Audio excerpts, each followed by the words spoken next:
मेरे प्यारे बच्चों, एक नई वैकेंसी निकली है आपकी उत्तर प्रदेश प्रदूषण नियंत्रण बोर्ड द्वारा। लेकिन ये वैकेंसी को जो कराएगा वो कराएगा UP SSC, ठीक है ना।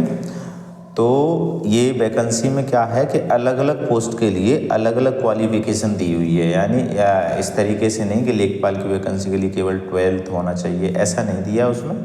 आपकी अलग अलग पोस्ट हैं और उसके लिए अलग अलग वैकेंसी हैं। ये वीडियो बनाने का मतलब ये है कि जो BCom किए हुए हैं, जो कॉमर्स के स्टूडेंट हैं, उनके लिए इसमें काफ़ी अच्छी वैकेंसी है। तो एक बार उनको देखिए, पूरा वीडियो देख लीजिएगा तो आपको सारा कुछ समझ में आ जाएगा। एग्ज़ाम का पैटर्न क्या है और सिलेक्शन के लिए कौन कौन से स्टेप से गुजरना होगा आपको, ठीक है। तो अगर हम यहाँ बात करें तो बेटा विज्ञापन की प्रकाशन तिथि तो ये तो आई थी 11/3 को। लेकिन अगर बच्चे हम यहाँ बात करें कि ऑनलाइन होना कब से स्टार्ट होंगे, तो ऑनलाइन होना बेटा 2 तारीख से स्टार्ट हो जाएंगे। तो यानी कल से होना स्टार्ट हो गए हैं। हालांकि जब हमने उसमें ऑनलाइन किया, क्योंकि इस फॉर्म को मैं भी भरूंगा, तो क्या है कि जब मैंने ऑनलाइन स्टार्ट किया तो बाकी की पोस्ट के लिए तो टिक आ रहा है, लेकिन जो अकाउंटेंट एंड ऑडिटर वाली पोस्ट है उसके लिए अभी तक वो ऑप्शन नहीं आ रहा। तो 1-2 दिन में वो साइड एरर है, वो चीज़ें ठीक हो जाएंगी। अगर हम इस फॉर्म की बात लास्ट डेट की बात करें तो बेटा 22 अप्रैल है। और उसके बाद संशोधन की अंतिम तिथि यानी करेक्शन की डेट की अगर हम बात करें, शुल्क समायोजन एवं आवेदन में संशोधन की अंतिम तिथि है, शुल्क समायोजन है ना, तो वो 29 तारीख तक है। हालांकि आप 22 तारीख से पहले पहले भर दीजिएगा और हिसाब से फॉर्म भरा करो ताकि कोई गलती ना हो। अब बात आती है इस फॉर्म को कौन कौन अप्लाई कर सकता है। तो केवल वही बच्चे अप्लाई कर पाएंगे जो पैट 2025 दिए हुए हैं। क्लियर है ना। तो जिन्होंने पैट दिया होगा, और मैं आपको बता दूं इसमें ऐसी पोस्ट हैं अगर पैट में आपके 20 नंबर भी हैं, 30 नंबर भी हैं, आप तब भी एलिजिबल हो जाओगे। ये वैकेंसी आपकी आज से 2-3 साल पहले भी निकली थी, तब भी आपकी शायद मुझे लगता है केवल आपने पैट दिया हो वो बच्चे भी हो गए थे। क्योंकि देखो पहले BCom होना चाहिए या फिर उसकी एक स्पेशल एजुकेशन दे रखा है उन्होंने अलग अलग पोस्ट के लिए, तो पोस्ट वाइज आपका कट ऑफ उठेगा इसका। अब अगर हम बात करें आगे इसमें और क्या क्या बताना, आप बात करते हैं कि इसमें कितनी वैकेंसी है किस डिपार्टमेंट में। तो पहली पोस्ट आती है वैज्ञानिक सहायक साइंटिस्ट असिस्टेंट की। तो अगर हम बात करें तो लेवल 6 की जॉब है, 4200 ग्रेड पे की जॉब है। बहुत अच्छा वेतन आपको मिलेगा स्टार्टिंग में, इस बात को याद रखें, 4200 ग्रेड पे की जॉब है। तो अगर हम यहाँ बात करें तो इसमें टोटल पोस्ट हैं 10। और उसके बाद अगर हम बात करें तो इसमें जनरल के लिए 4 पोस्ट हैं, अनुसूचित जाति यानी SC के लिए 2 पोस्ट हैं और ST के लिए 0 कोई पोस्ट नहीं है। और उसके बाद अन्य पिछड़ा वर्ग की बात करें तो 3 पोस्ट हैं और EWS के लिए 1 पोस्ट है। तो इसमें कौन कौन व्यक्ति फॉर्म भर सकता है, उसकी क्वालिफिकेशन इसके वैकेंसी बताने के बाद नीचे लगा रखा है मैंने PPT, उसमें देखेंगे अभी, है ना। फिर बात करते हैं और कौन सी पोस्ट है। तो अगर हम बात करें ये आगे हमारे पास, तो ये वैज्ञानिक सहायक हो गई, हाँ ये वाली। अब इन दोनों पोस्टों के बारे में समझ लेते हैं। तो फिर दूसरी पोस्ट है इसमें वैज्ञानिक सहायक विशेष चयन वाली। उसमें पोस्ट कैसी है, तो आप उसमें UR की कोई पोस्ट नहीं है, केवल OBC अनुसूचित जाति यानी SC की 3 पोस्ट हैं, OBC की कोई पोस्ट नहीं है, EWS की, एक मिनट रुकना, इसमें पीछे देखता हूँ।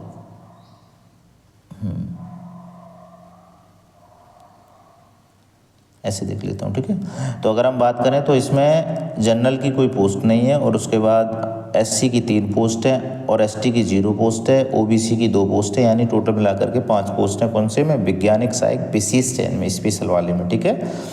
अगली अगर हम बात करें वैकेंसी, तो अगली तीसरी वैकेंसी है आपकी, ये जो मेन वैकेंसी के लिए हम बात कर रहे हैं वो वैकेंसी है आपकी लेखाकार और लेखा परीक्षक, जिसे हम अकाउंटेंट एंड ऑडिटर बोलते हैं, ठीक है ना। तो इसकी पोस्ट बढ़िया है। जनरल की वैकेंसी हैं आपकी कितनी, 9, और SC की वैकेंसी है 5, और ST की वैकेंसी इसमें है नहीं है, OBC की वैकेंसी है 6 और EWS की है 2, तो टोटल पोस्ट है 22, ठीक है ना। तो अगर हम बात करें तो 2021-22 में जब ये वैकेंसी निकली थी तो पैट जिन लोगों ने दे रखा था तो वो बच्चे इसके लिए एलिजिबल हो गए थे, बस पैट दिया हो। क्योंकि BCom पहले तो बच्चे नहीं मिलते इतने, और मिल भी जाएँ तो उनके लिए फिर पैट होना बहुत ज़रूरी है। और बहुत अच्छी पोस्ट है ये, मान लो आपको एक जगह पोस्ट मिलेगी सीधी लखनऊ, ठीक है। चलो भाई अगले पोस्ट के बारे में बात करते हैं। अगला है विधि सहायक यानी लॉ असिस्टेंट की, तो विधि सहायक की भी आपकी पोस्ट है, ये देख लीजिएगा। कुल मिलाकर के टोटल पोस्ट हैं आपकी 4।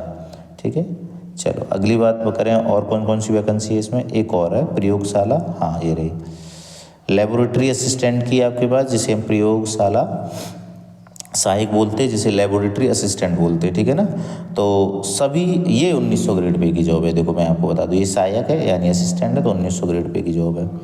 तो इसमें आपकी पोस्ट 2 हैं और वो केवल जनरल की हैं। ठीक है, आगे अगर हम बात करेंगे तो ये 2 पोस्ट 3 और बची हैं अभी तो ये होता है अनुश्रवण यानी मॉनिटरिंग सहायक की, असिस्टेंट की।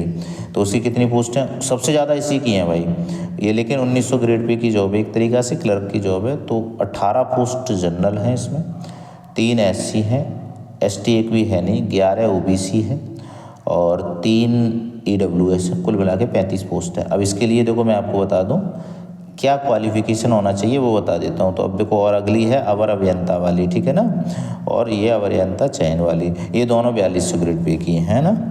देखो भाई 4200 ग्रेड पे का मतलब है आपकी 50,000 प्लस सैलरी आना। ठीक है, चलो भाई अगली बात करते हैं कि जो हमने वैकेंसी देखी है इनकी क्वालिफिकेशन क्या है वो समझ लें, वो मैंने। चलो अब आ जाते हैं हम क्वालिफिकेशन पर कि उनको क्या क्या अर्हताएँ होना चाहिए।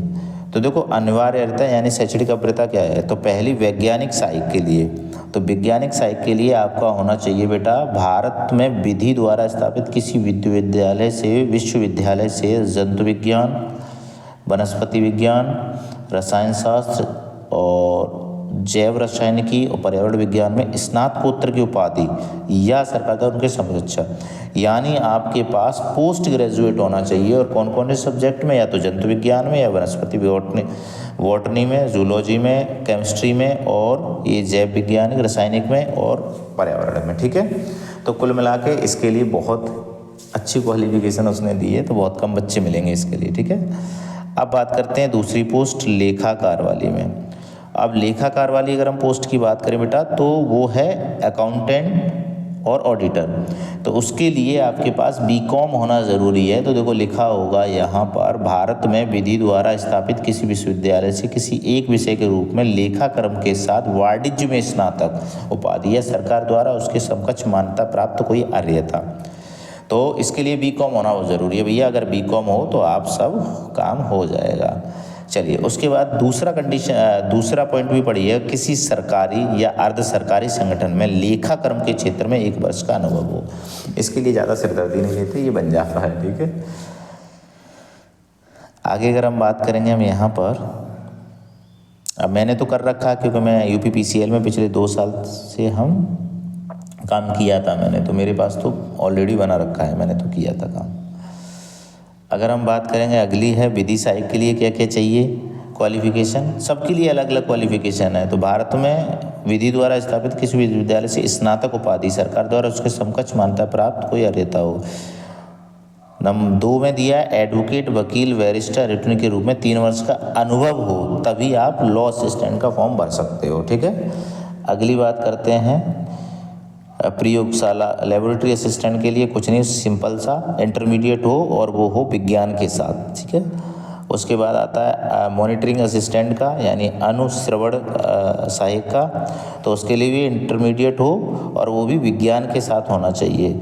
अगली बात आ जाती है यहाँ पर ये अभियंता वाली पोस्ट के लिए,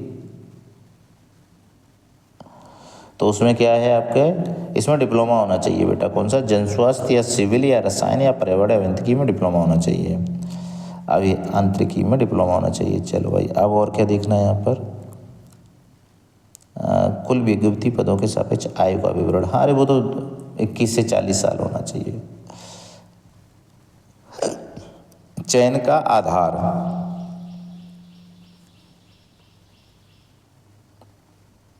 चलो भाई अब सिलेबस को एक बार देख लेते हैं।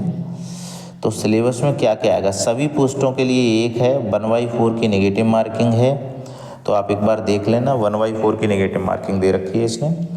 तो केंद्रीय प्रदूषण नियंत्रण बोर्ड, उत्तर प्रदेश प्रदूषण नियंत्रण बोर्ड से संबंधित जानकारी, भाई जब उसका फॉर्म भर रहे हो तो उससे संबंधित जानकारी होना बहुत ज़रूरी है, तो 10 नंबर का आएगा।